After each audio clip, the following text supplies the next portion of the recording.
मुंबईत ईदीच्या कुर्बानीवरून पुन्हा एकदा राडा झाल्याचं पाहायला मिळतंय। गोरेगाव गोकुळधाम परिसरामध्ये तणाव पाहायला मिळतोय। भाजप नगरसेविका प्रीती साटम यांनी या संदर्भात पत्र दिलंय। मुंबई महापालिकेच्या धोरणांना डावलल्याचा आरोप केला जातोय। इमारतीबाहेर मोठा पोलीस बंदोबस्त हा तैनात करण्यात आलेला आहे।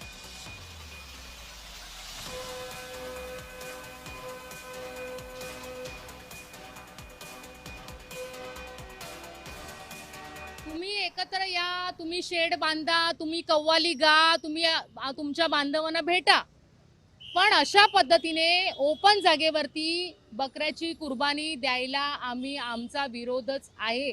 महानगरपालिकेच्या नियमामध्येच दिलेलं आहे की तुमची जी अधिकृत जी जागा आहे त्या ठिकाणीच तुम्ही बकऱ्याची कुर्बानी देऊ शकतात। अशा सोसायटीच्या खुल्या जागेवरती देण्यासाठी त्यांनी ऑलरेडी नाही सांगितलेले। जिथे स्कूल्स असतील, जिकडे मंदिर्स असतील, जिथे हेवी फुटफॉल असेल तिकडे नाही म्हणजे नाही।